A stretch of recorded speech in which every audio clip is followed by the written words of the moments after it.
Welcome to episode 13 of Feeling Through Live. We're joined today by Walei Sabry, who is joining us from the New York. He works for the New York City Mayor's Office for People with Disabilities, and he'll fill you in on everything that he does. But first off, before we start with anything, Walei, with your great suggestion here, I'd love to start off with a description. Can you describe yourselves for those watching? Absolutely. Thank you for having me, Doug, and I'm happy to be here. And an image description is just something that we do, we're doing more of in the disability community, and I encourage folks to do that, whether it's on social media or if you're in a conference meeting, a virtual meeting, or if you're on video. So I am a Middle Eastern man in my mid-30s. I'm actually about to turn 35 next week. I have olive skin, brown eyes, and currently rocking a pandemic hair. I haven't had a haircut in a while. I have long, dark, curly hair, which I've sort of flattened by wearing a hat. So I got a little bit of hat hair today. And I'm wearing a button-down long sleeve shirt that is light blue, gray, and white checkers.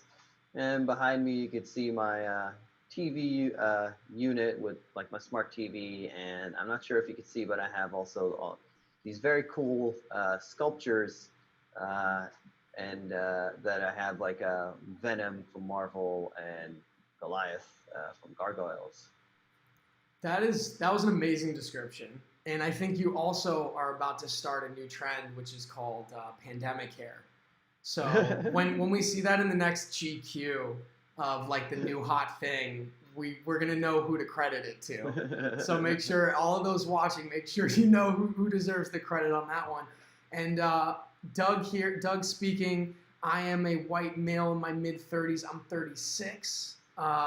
So close to you, Walei, and I am wearing a light blue checked button-up shirt, and got short hair, not as pandemic chic as Walei, and a little bit of like pandemic scruff on my face. So that's kind of where I show my pandemicness. Great. Well, we have a lot to talk about today. Certainly want to talk about your personal journey, which is really interesting. Want to talk about ADA 30 and everything accessibility. But I'd love to start off, I haven't actually asked this question in a while, but I want to know how have you been feeling through these last few months in this distinctly different time? I have a lot of the same problems that everyone else has. Obviously, there's the added barriers of accessibility.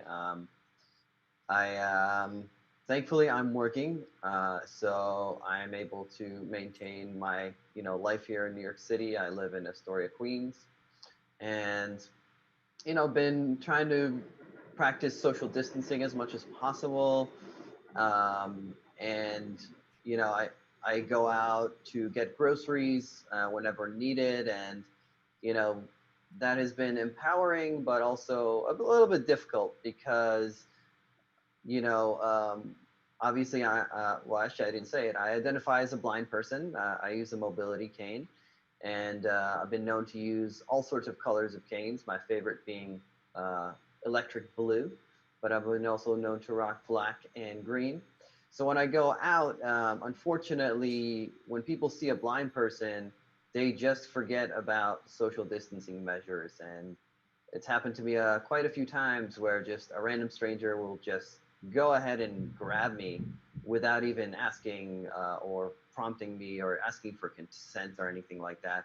So that's some of the barriers, but otherwise I have been able to stay safe, stay healthy, go out, get the supplies that I need. I know other people in the blind community have not felt as safe and have relied on others. And I also do have some friends here in the community that have helped me and, gotten me either supplies or groceries or, have went out with me for walks in parks and things like that. So. I love just to go back to the topic of, some other people, for, kind of forgetting about social distancing and just like grabbing your arm without consent and things like that. Certain throughout the process of the feeling through experience and taking this around, much of which has been connecting the deafblind community and other related communities with, communities that maybe are coming to the deafblind community or blind community for the first time. And something that a question that I definitely get asked often from people who are kind of new to this space is like how to help and like the whole question, like again, quotation marks of help, right? Because there's sometimes this assumption that it's needed when it's not. So, what would you, speaking to someone who's watching who maybe is new to all these topics and has this question of like, quote unquote, like, how do I help, right? What would you say to that person? Like, who's curious of like, maybe it's like, oh, I don't know if I should interject or not, or who's just completely new to it and doesn't really know how to navigate that situation. What would you say? That's a good question. And you happen to talk to somebody who conducts disability awareness trainings all the time. And that's definitely one of the topics that we handle. The two main rules are, respect, or a few rules, right? Respect people's personal space first. If you think you want to help, or if you think someone needs help, ask. If they do say that they want your help, don't assume that you know what they need. Ask them how they can best help you. And this happens to me all the time, where, I'll talk to my experience as a blind person. Folks will walk up to me all the time, and sometimes I know what I'm doing, but because I'm a blind person and I'm doing it in a way that is visually, it looks different from what other people are used to, they think I'm struggling, or they think I need help just because I'm holding a cane, right? And folks will approach me and say, excuse me, do you need help? And a lot of the times I'll say no, because I know what I'm doing. And unfortunately, folks have trouble believing that. And usually the next question after that is, are you sure? So definitely don't do that. And also definitely don't follow the person and then yell things at them as they're, trying to traverse and navigate the environment. I've had folks yell at me things like, those are stairs, as I'm halfway already up the stairs, or that's a garbage bin after I've already dropped some garbage into it. And, those are funny stories, but sometimes, it's taken me a good amount of concentration to get to where I'm going or do what I'm doing. And so having somebody like be a backseat driver can be distracting. And, it does happen sometimes where it'll distract me enough where I will walk into something, and then they go, see, you do need my help, not even realizing that it's really them that have, created the situation. It becomes like a self-fulfilling prophecy. But if somebody does need your help and they let you know that, you should also just be respectful to ask for consent before touching them or any of their belongings, as well as ask them how you can best help. Let them be the leader in that conversation so they can hold on to their autonomy and independence as much as they could. With folks who are blind, they might ask you for verbal directions, where you only use your words, and then there's the practice of human guide, where they can hold on to your elbow to physically navigate. Yeah, that was an amazing answer, and it reminds me of a couple things. One is, and I've shared this story maybe once before for those who've tuned in the past, but everything feeling through was inspired by an encounter I had with the first man who was deafblind that I'd ever met about 9 years ago in New York City. And in reconnecting with him and talking with him, one of the things that he shared with me a year or two ago was that he's very adventurous. He loves to just explore and be out in the world all the time. And he says that at least once a week, when he's out in the world. He'll just be, exploring, doing whatever errands he has to do, whatever it is, and someone else will see him, assume that there's something wrong, and actually go and get a police officer, and he'll have to like talk down a police officer on a weekly basis just because someone else, without checking in with him in any way, assumed not only that he needed help, but that he was in some sort of distress that needed the intervention of a police officer. And it's just such an amazing, like, extreme Absolutely. example of like what you were just talking about. And I think there's this thing, certainly something that I've learned in a much more nuanced way, but I think something that anyone can really quickly start to understand is like, and this goes for anyone anyone is having a distinctly different experience in life than yourself. So to carry your own perceptions and place them onto that other person, rather than really trying to connect with and understand where that person's coming from in their own words, can be a really tricky and bad situation, and not a great way to operate. So, so well exemplified by what you're saying. If I can add to that, I think one more rule is don't blow the situation out of proportion just to demonstrate what you just said. Don't single out a disabled person in public. A lot of people will do that and just call attention to them, to everyone around, and that's not, being singled out in public is just being in public as a disabled person can be difficult enough because I might not be able to see, but I could feel people staring at me a lot of the time. But in terms of blowing the situation out of proportion, I also, I've experienced things such as, I was once looking for the Outback Steakhouse on 23rd Street, and I stopped two strangers. I was almost there, right? It's just like a couple of doors down, and I asked them, I was trying to ask them, where, how far down is it? And before I could even, get an answer from these people, I hear somebody like running towards us from behind, and this lady just yells like, wait, I'm a nurse, and I'm like, uh-oh, there must be an emergency. So I step aside, and guess what? It turns out I'm the emergency. And she's like, here's my arm. And so, it's just, it could be, it could be definitely off-putting and having to sort of talk people down all the time. So absolutely. Yeah. Well, I'd love to just, before we move forward, I'd love to go back to, let's go back to your childhood. And I know, you were born in Egypt. Can you kind of tell us a little bit about growing up there and when you came to the United States?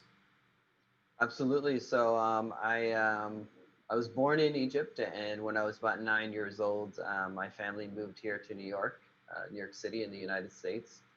That was my first transition in life. I was, Egyptian, and I had, I knew how to speak English, but, it didn't take me very long to sort of pick up the American accent because I was young here, and definitely went through a transition of assimilating the culture and learning how to act socially and communicate the way that people do here, which was different from us. I also, I didn't necessarily grow up with the same education that folks here did, or the same freedoms and rights, such as freedom of speech or freedom of choice and things like that. So even as an adult today, I have trouble speaking up for myself because, at an early age, I wasn't really, encouraged to have that freedom of speech or whatever. That was sort of my first transition. And I was diagnosed with retinitis pigmentosa at age 4, and that's a progressive eye condition. So I grew up with relatively, usable sight. I had tunnel vision, which I was able to, read and see faces and colors and things like that. And at the age of 19 is sort of when my sight crossed over from, being able to see and have low vision to blind. I had to sort of relearn how to do everything. I wasn't necessarily prepared because my parents were immigrants, and they didn't know about early intervention services or anything like that. So I didn't really get any sort of rehabilitation or mobility training or anything like that until I was like 15 or 16. Um, and so as an adult, I had to sort of relearn how to be a person from scratch, how to do everything as a blind person. So, I've sort of did that transition from being relatively sighted and building a whole life around being sighted, to becoming a blind person, and building a whole life around being a blind person and a former sighted person, I suppose. So yeah. I love this. You obviously, so much of your childhood and adolescence is this transition, like you're talking about transitioning from one country to another and the culture shift there, transitioning from someone who is sighted to someone who is blind. Um, can you talk a little bit more about that transition from uh, when you started to like personally identify as blind, and kind of how, like, what that transition was like as a young man from having kind of identified in one way up until that point, and now what that process of like is like of moving into identifying um, in another Sure. fashion. Yeah, I mean, there's definitely a lot of things to go through and experience, and it's not like I had some trainings and then I became blind and I was like, okay, I know what to do now.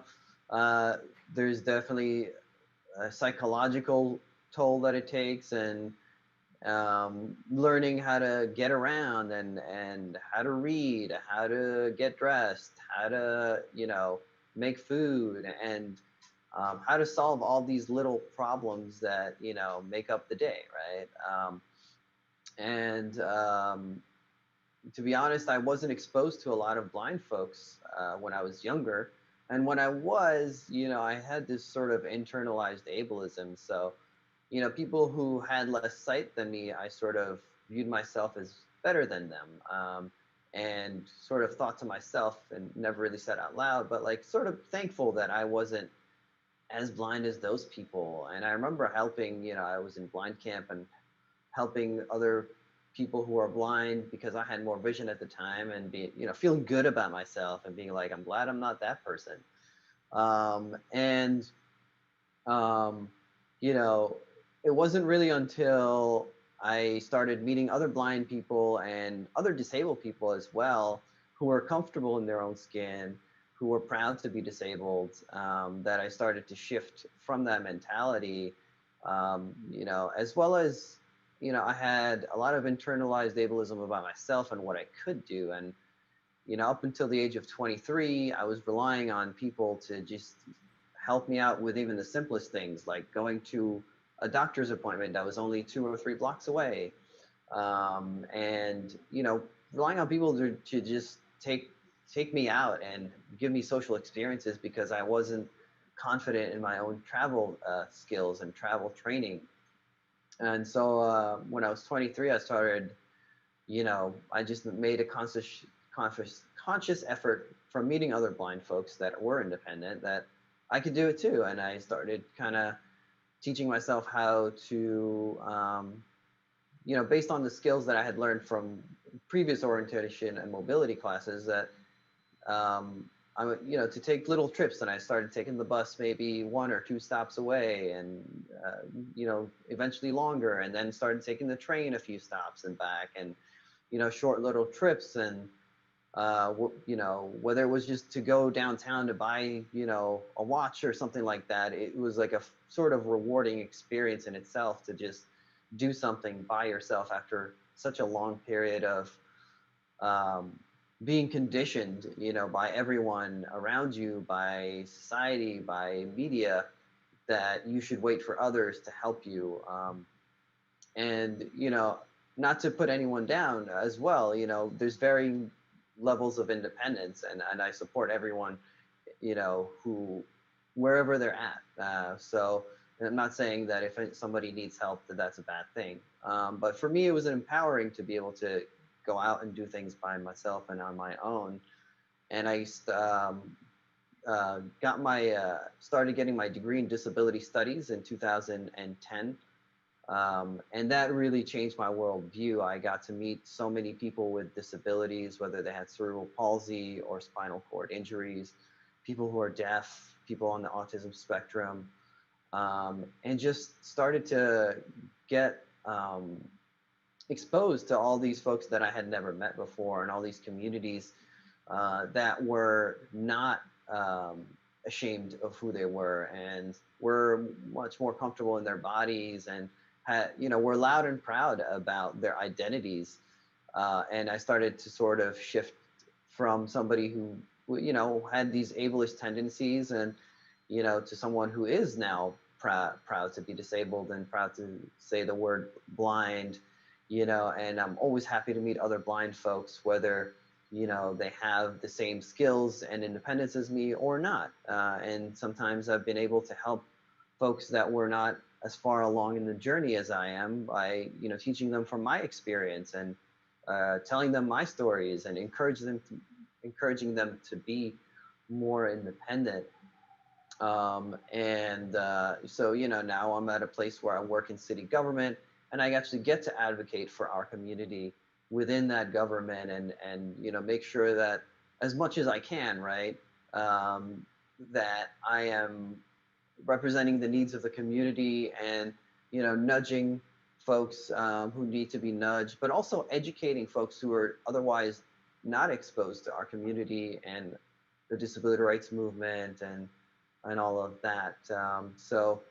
And we've had, the Disability Pride Parade for the last 5 years, and I've attended all of them. And it's usually my favorite day of the year, because we get a large number of people with disabilities and allies, and march throughout the streets, and just make our presence known and felt and heard. And this year we're doing a Disability Unite festival that will be virtual, and it'll also be accessible. So that's a little bit about me. Yeah, I love that how you kind of just walked through this transition from identifying as sighted to moving into and the different stages of starting to identify as blind, and this idea of or this this concept of internalized ableism. I guess first off, could you, for people watching who might not know this term, can you just define what ableism is? And then in conjunction with that, you'd mentioned that even as you were starting to identify as blind, there was still this kind of hierarchical element early on for you of feeling like, well, I do have some vision and this person doesn't. So thankfully I have the vision I have, and I wouldn't want to be this person. Is that something that you think is fairly pervasive in various disability communities, or is that something that is a pretty relatable experience for a lot of people? So again, the first part of that is if you could define ableism first for those who might be coming to the term for the first time. Absolutely. Yeah, ableism is sort of a term akin to racism, but it comes, when it comes to disability. So it's having prejudices against people with disabilities. The only, I think, big difference, I think, in ableism is it could be very subtle. People aren't outwardly hateful towards people with disabilities, generally speaking.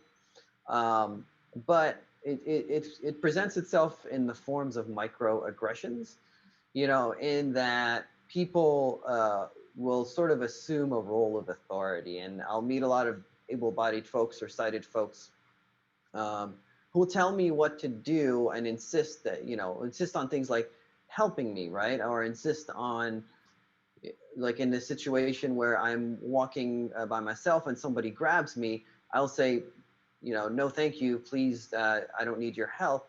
And they think that they're doing me a favor. And so they insist on it. Like I'm trying to be courteous to them and trying to be polite at my own expense. But really, I just want to be left alone, and I want to be respected, right? But they don't realize that. They think that they're just helping. It could also come from a place of just low expectations, where I go somewhere and try to get services, and they ask me, so where's your helper?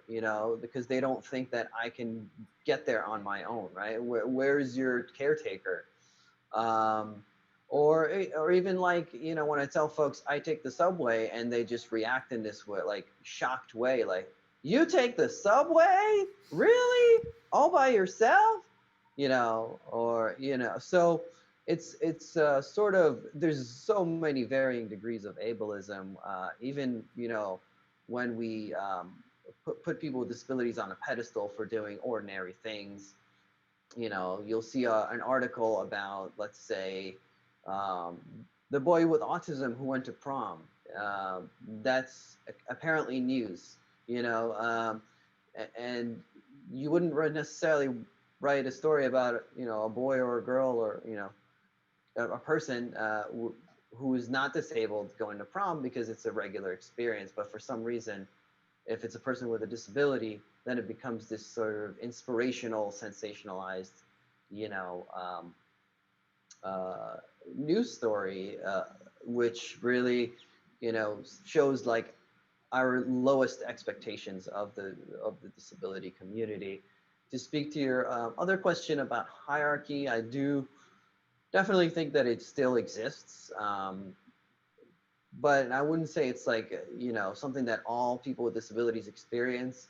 Depending on how connected you are with the community, and how deep your understanding of disability rights is, and how much you're exposed to folks, um, the hierarchy starts to sort of collapse.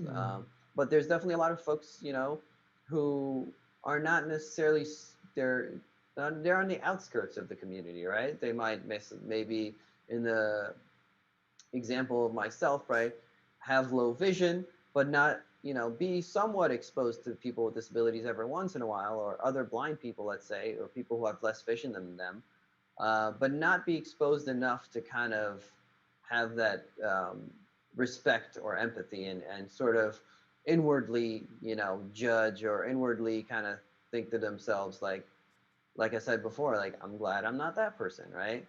Um, so that, that hierarchy does exist, and it is a form of internalized ableism.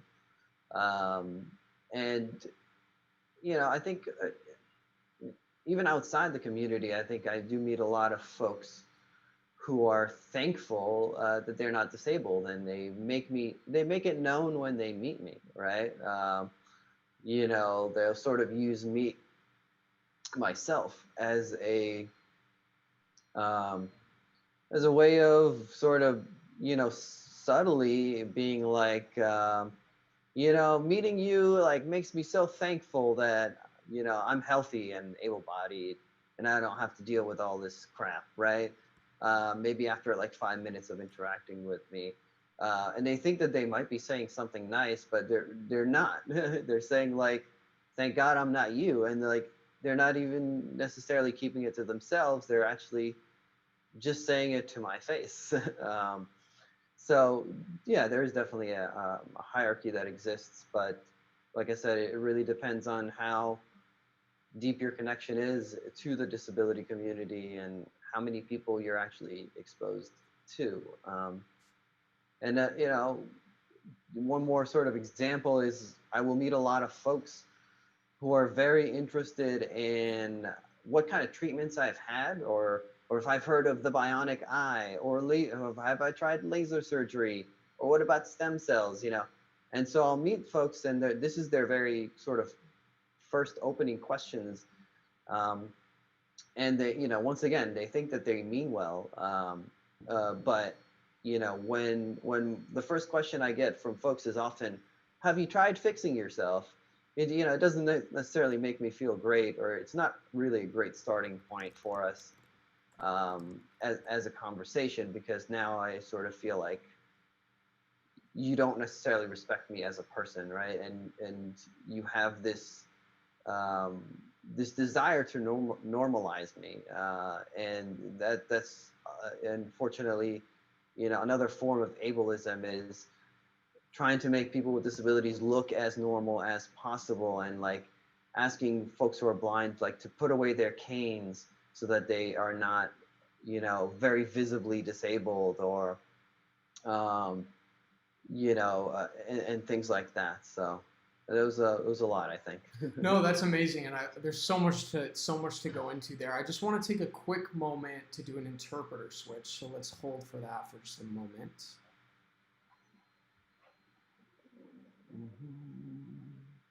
All right, we're all set. Good to go. Great.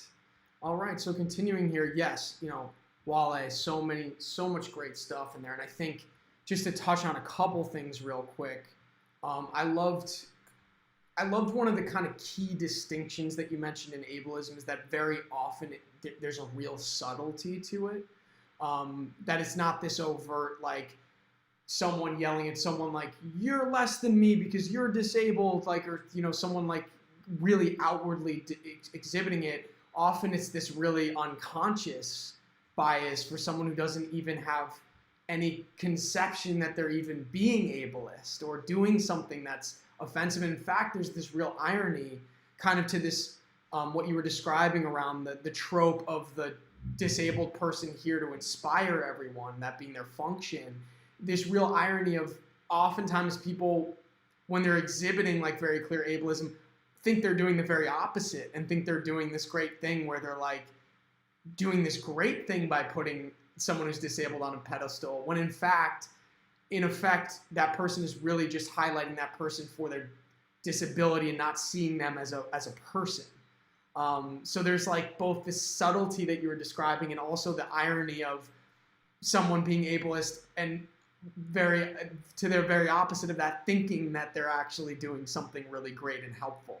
And you know, so much more in there that was really well put. I'd certainly love, you know, with the time we have left, to move a little bit more into what you do on a daily basis, how it relates to ADA 30. Just right before we move into that, reminder to all of you watching right now, if you haven't already, sign up for our free live stream of the Feeling Through experience on July 16th. That will be in honor of the 30th anniversary of the ADA, Americans with Disabilities Act, a very important piece of legislation which we're about to discuss. You can do so at feelingthrough.com/register. And if you have already signed up, please share that information with anyone and everyone. We want to make it as big of a celebration as possible. And during these times where we're so separate, there's something really, really cool, like our last live stream, of bringing so many thousands of people together in one virtual viewing experience and having that chat box light up with people from all over the country and all over the world, you know, sharing their thoughts and connecting. So please do share that. And again, for the rest of this conversation, if you're watching on Facebook and you haven't already, please hit that share button, share it with other people so they can tune in for the second half of this. We're going to be talking about some really important stuff around accessibility. If you're on YouTube, feel free to share that link with other people as we continue the discussion. So, Walei, let's talk about ADA 30. Can you explain what that is to people who aren't familiar? Absolutely. So the Americans with Disabilities Act was passed in 1990. And so it's been around for 30 years. It was actually signed on July 26th of 1990 by George H. Bush. And it was instrumental in many different ways. First, it gave a legal definition of what a disability is. And so now we had actually a way to distinguish and be able to claim a disability and distinguish ourselves from folks who might be, quote, faking disabilities, I suppose. And so it removed a lot of that ambiguity. It also protected people with disabilities from discrimination, whether it's in employment or in private businesses, right, and getting services.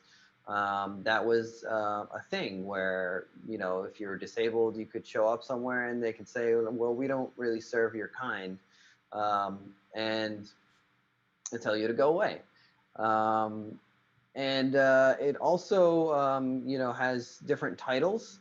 Title II and Title III are the ones I'm going to highlight, but Title II pertains to state and local government. So governments need to make their services and communications accessible to people with disabilities. And Title III uh, is the same thing, but it's places of public accommodations, meaning businesses, and any place that provides services for folks. And these are important because they, they give people with disabilities sort of the right to, demand accessible services. Um, and they also have, the concepts of reasonable accommodation and undue hardships. And so it gives us a way to measure whether the modifications for accessibility are feasible or not, right? So if you are asking a big corporation or a big department store like uh, I don't know, like Target, let's say, to add elevators in their department stores, that's considered a reasonable accommodation. On the other hand, if it's a small sort of mom and pop shop, um, and asking them to get an elevator could be a financial burden that would put them out of business, that could be considered, right, an undue hardship. So it's important to kind of be aware of those and know about them, because they can help you in your advocacy and help you understand why some places are accessible and why some places aren't. The other thing about the ADA, and that could be, I suppose, better, is that it is a complaint-based law. So there's no deadlines for anyone to make their businesses or services accessible. Um, Instead, it is a complaint-based law. So folks, have to submit their complaints with the Department of Justice or their local entities, right? And that's how a lot of the advocacy has been done over the last 30 years. So the existing accessibility that we have today is because of a lot of hard work, blood, sweat, and tears of advocates, either protesting or calling businesses out publicly or taking them to court. And so we've made a lot of progress, right? We've went from a society that rarely ever had ramps and elevators and accessible signage like Braille, to having that stuff a lot more available, a lot more around. I'm not saying it's everywhere, right? But we've come a long way, and now we're in a place where I, as a blind person, can actually watch a mainstream um, streaming service such as Netflix, Hulu, or Amazon Prime, and actually have audio description. That's not something I could even fathom 6 or 7 years ago. I didn't even think that was possible. And that has become possible because of all of the advocacy from the disability community, alongside the ADA. So it's the 30th year of the 30th anniversary of it being passed, and there's been a lot of celebrations. And as we know, uh, it's a virtual age now. We're not doing anything in person anymore. So a lot of organizations are doing their celebrations virtually. At the Mayor's Office for People with Disabilities, we've put together a calendar of a lot of these events. Most of them are New York City based, but you don't have to be in New York to attend. And they, include events that we are organized ourselves, the New York City Mayor's Office for People with Disabilities, along with other city agencies, community partners, service providers, and so on and so forth. And the events run the gamut of disability rights and disability studies discussions. I've been conducting digital accessibility workshops on how to make your websites, social media, documents, and so on and so forth accessible. There's some accessible film screenings, such as Feeling Through. Real Abilities is having a few film screenings as well. There's virtual verbal description tours that museums are having, such as the Guggenheim and the Metropolitan and the Whitney Museum. We have actually virtual barn tour on the calendar of a horse barn from Gallup NYC, and that's going to be audio described, and it's tomorrow. It's on our calendar as well. So we have a lot going on in this calendar. Currently, actually, including today's events, we have 36 events happening in the next well, for the rest of the month, right? It's the month of July, and we keep updating it and taking out the events that have already happened to make it more or easier to browse and sift through. We have filters built into it as well, so you can look for specific types of events, whether they're kid-friendly or audio described or dance or art or advocacy-related events.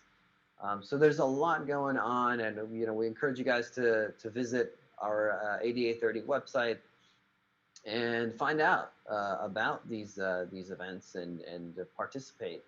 So if you would like to, the website you can sort of go to learn about ADA30 and get to the calendar is nyc.gov/ADA30, so nyc.gov/ADA30. Great. Yeah, and there's a lot of really, really cool events on there, some of which you described. So please do check that out. In addition to, of course, tuning into the Feeling Through event that's part of that we're really, truly honored to be part of the Mayor's Office for People with Disabilities celebration of ADA30. And that is going to be audio described, correct? Yes, we have an audio descriptive option for that. And to the point of audio description, because as a filmmaker, it wasn't until making Feeling Through that I really got to know all of the elements of accessibility in a way that I really wasn't aware of before. Can you just describe to people who are coming to this for the first time what audio description is? Yeah, I like to lead with, it's the audiobook version of your video. So an audio description is adding a voice track that describes the visual elements of whatever it is, video content, right? It could be a film, it could be a TV series, it could be a YouTube video. So just adding a voice track that explains what's happening, right?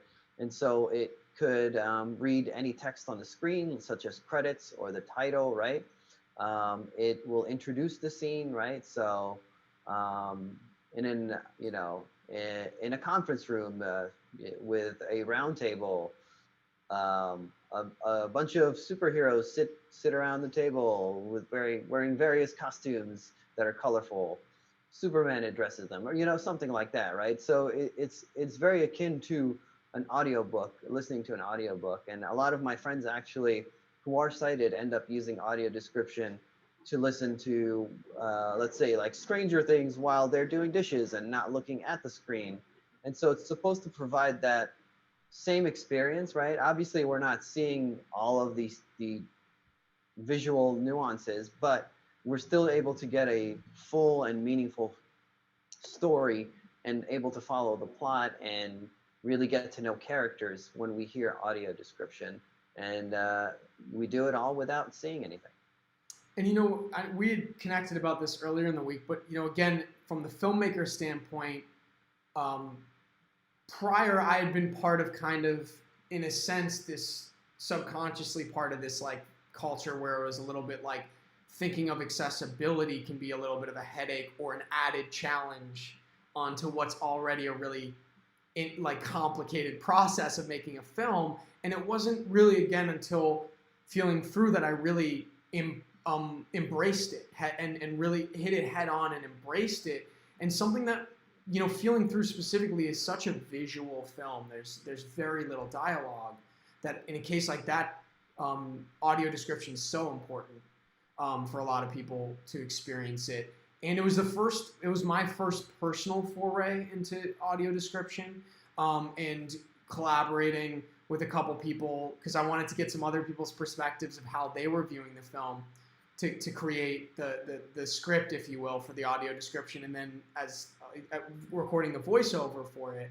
And it was something that previously might have seemed like just this extra like arduous task that I had to do. I thought it was really fun creating it and a really great kind of new way of approaching the story and how to translate it into another mode to make it not just accessible but also just it being this really interesting from a creative standpoint, approaching it in a distinctly different way than I ever had in the past was a really like fruitful and interesting endeavor. Yeah. You Yeah, know, it is in itself an art form, and it could be done, in a way where it's super engaging and fun, and it could be done in a way where it's informative, and it could be done in a way where it's, boring, or it actually lacks details that are important to the plot.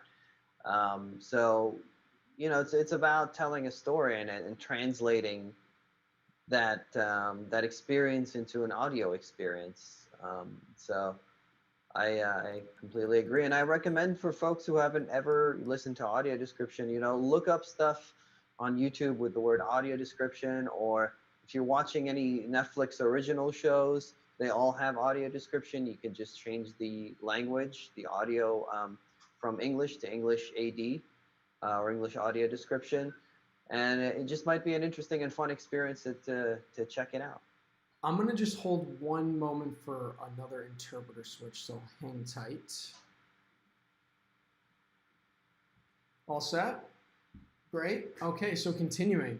Yeah, that's a great suggestion, Walei, and I think you know I think people are probably a lot more primed to that experience now, given as you were mentioning the popularity of audiobooks and just how great it can be to like I know as a lot someone who lives in Los Angeles, I spend so much time in my car that I love all things audio related because there's so much time in a car listening to the a podcast or music or a book on tape or an audio book that could maybe be another thing to try out for someone who maybe wants to catch up or maybe revisit something that a show that they really love and maybe experience in a new way. So that's a great really great suggestion there. So I'm gonna we have a question from Judith. She asks, what progress do you see for disabled people being more accepted and having greater opportunities as part of a larger diversity trend? That's a great question. I think, there's definitely some progress there, and the whole initiative of diversity has typically always, um, excluded people with disabilities, and we have a lot of these diversity conversations, and they center around race, or gender, or LGBTQ rights and trans rights and stuff like that. Um, and rarely do we ever hear about disability in those conversations, and I think we're definitely starting to hear more and more as people with disabilities advocate and sort of insert themselves into those conversations and let people know that they're completely forgetting about us. So I am sort of seeing more of that happening, and even more mainstream, you know more representation in the mainstream, with some recent characters in media have actually been played by disabled actors. um, Feeling Through being one example, but there are shows out there where there are people with the disabilities playing those roles, instead of having a sighted person playing a blind person, or having an able-bodied person sit on a wheelchair and pretend that they're a disabled character. And you know Even in social media, I think the internet has been a great enabler for the disability community to have their ideas and advocacy expressed and shared more widely. That's not to say we are in a perfect place. I am sort of observing more of that, and hope that we continue to push and have more representation, whether it's in media or in diversity groups, and in HR groups as well, and in employment especially. There's still a very big employment gap in the disability community. Um, where I know here in New York City we have a 70% unemployment rate of people with disabilities. That's not 70% of the disability community that is employed. That's actually 70% of the disability community is unemployed, which is not true for a lot of the other communities. And we're definitely trying to change that as well by educating employers, businesses, nonprofits, anyone that we could work with. At the Mayor's Office for People with Disabilities, we have a NYC at Work initiative. It's an employment initiative, and we've been, successful in connecting with all these different businesses. And what we do for them is, help them by giving them disability awareness and etiquette trainings, letting them know what the accommodations process is for hiring people with disabilities, or what how to interact with your employees, how to make them feel included as well, how to set them up for success. And that team has had successful outcomes in getting people with disabilities jobs in the last few years. Unfortunately, it's kind of slowed down with the pandemic because the employment situation is not great for everyone right now, and people aren't hiring as much. Just with the last like 5 minutes or so we have here to kind of work things back to ADA, as we look back at it being the 30th anniversary. I'm sure this could be a much lengthier answer as well, but kind of in short, where do you see, as far as where we're at right now, the greatest strengths of and successes of the ADA over these past 30 years, and where might there be the most room for improvement, if you will, moving forward? I think to sort of highlight, I think to reiterate what I said before, um, its greatest strength is that it gives us a legal definition of disability. It protects people with disabilities from discrimination.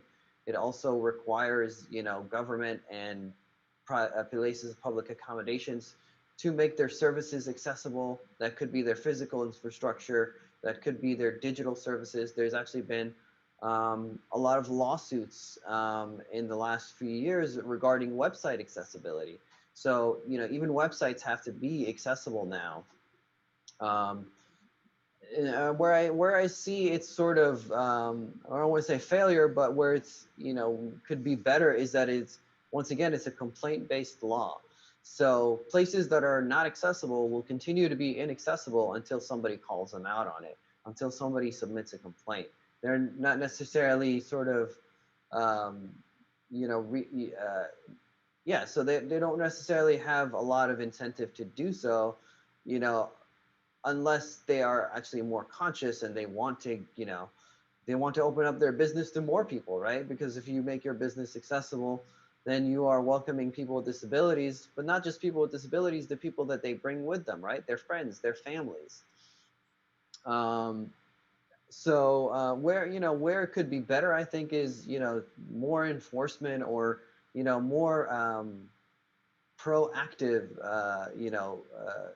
a more proactive approach. If there's any way to change it, or if it could change, right? If it could be more proactive and actually requiring businesses to be accessible by a certain time, and have more concrete steps to getting there, right? But where it has been successful is as a complaint-based law, it has had a lot of success in getting businesses and governments to be more physically accessible and more digitally accessible, and also has protected people with disabilities in employment and stuff like that. There's certainly so much I'd still love to ask you, but with kind of like our final topic here at the last minute or so we have, I'm wondering, again, in short, what do you feel is the most misunderstood element of accessibility for those who perhaps don't require it themselves in certain capacities? And what might be your hope for the future around accessibility? Um, I think to sum it up, and this is not my own quote, this is definitely something that has been said by many people. Accessibility is for everyone. And I think that whether you're disabled or not, you could actually benefit from accessibility. Whether it's when you change the brightness on your phone or enlarge the font on your device, whether you've used captions in a video while watching video before, if you've used a ramp to help you transport something like that is large and has wheels and you can't carry upstairs, if you've used an elevator ever, right? Accessibility is for everyone, and the more that we think about making our infrastructure, our society, our services more accessible, the more we make lives easier for not just other people but ourselves, especially our future selves. As we grow older and you know uh, age, people will get some kind of experience some kind of disability, whether it's vision loss or hearing loss or some kind of mobility related issues or so you know accessibility is for everyone, I guess, is my answer to that. I couldn't think of a better way to conclude today's episode with that. Accessibility is for everyone. Walei, thank you so much for joining us today. That was really, really, really great stuff, and I hope we're able to talk again at some point in the future. Absolutely. If I could encourage everyone to make their digital content accessible, if you're on Facebook, Instagram, or Twitter, please do use alt text to describe the images that you post. And you can find out more about that on our accessibility guides page, which is nyc.gov/accessibility guides. You can download guides on making your documents accessible or your slides, your social media posts, as well as your videos. Amazing. Well, make sure to check that out. And also join us on Thursday, July 16th for the Feeling Through Experience live stream for ADA 30, www.feelingthrough.com/register. And we'll see you there. Thanks so much, everyone. Bye. Thank you.